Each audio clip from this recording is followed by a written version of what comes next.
Good evening, this is ENCA Moneyline, your money guide. My name is Sikim Kabateli.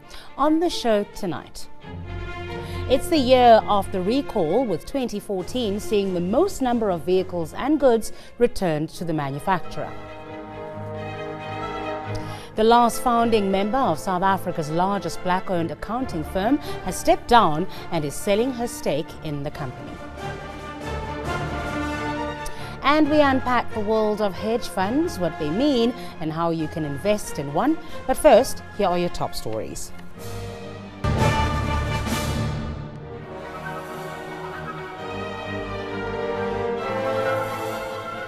Well, besides the safety of the food you eat, the safety of the car you drive is critical. But it's been a bad year for motor manufacturers, with some of the biggest recalls in history. Arabil has found that the numbers are quite staggering.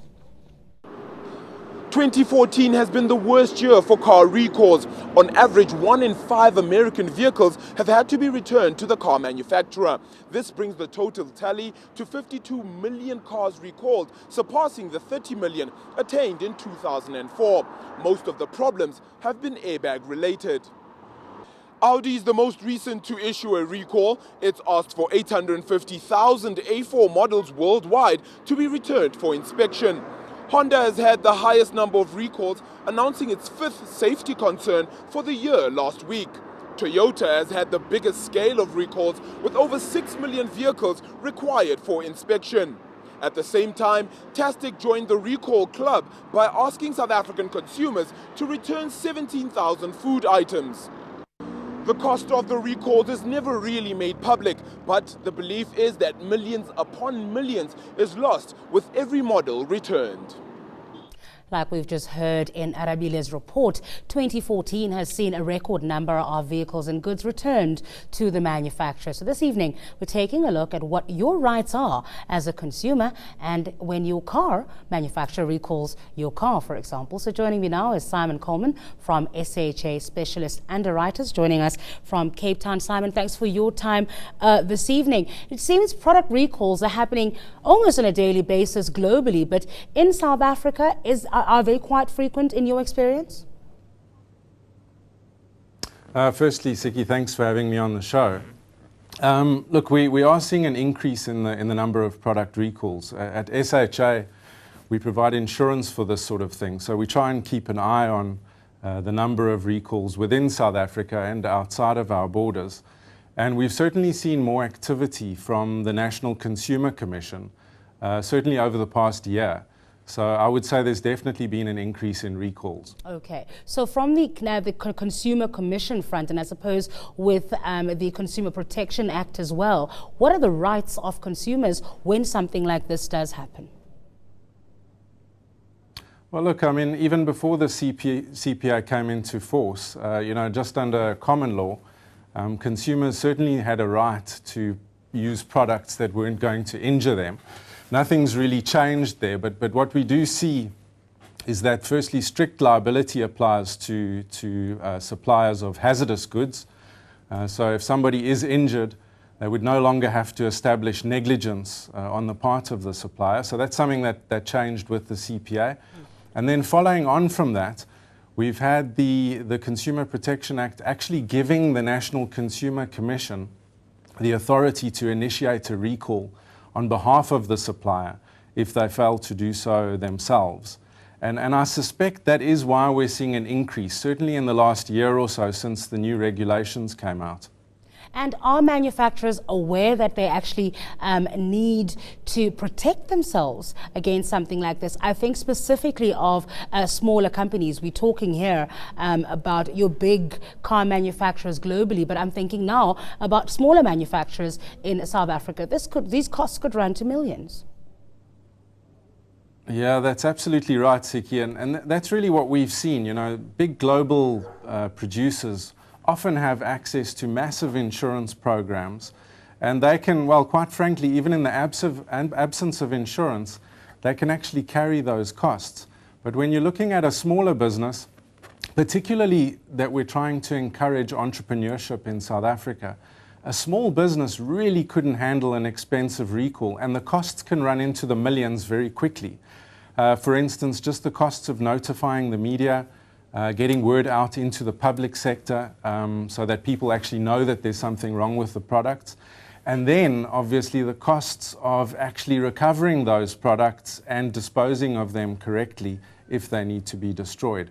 So you're absolutely right. I mean, this could be devastating for a small business. What about reputational risk? Because we know that once something like this happens, particularly if you're not an established brand, you might lose the trust of the consumer. Yeah, I think, look, reputation is such a difficult thing to quantify. Unless you're a big business that's spending billions on marketing campaigns, it can be very difficult to monitor that, especially in a small environment. But, you know, what we really see with a well-handled recall is that a business can actually come out on the other side looking like they care about their consumers. And that's what we always tell our policyholders. You know, if you've got a product recall policy in place, you're not just doing this to protect yourself, you're doing this to protect the people that use your product. And as long as you've got that in mind, that leads to brand protection and obviously an increase in the reputational value of the business. We'll leave it there. Simon Coleman is with SHA Specialist Underwriters. In company news now, Marcel Golding, the CEO of ETV and ENCA, has announced his resignation to staff. This after he was recently suspended by holding company HCI.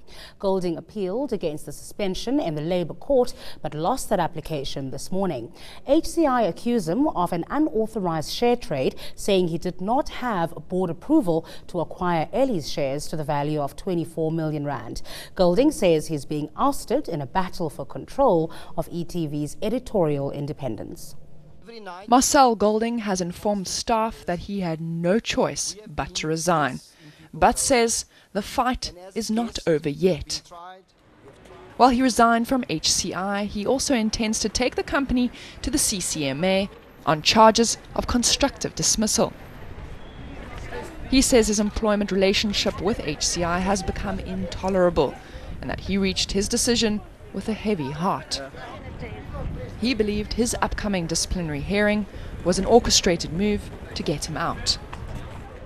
HCI have repeatedly rejected these charges, saying the issue was the unauthorized share trade.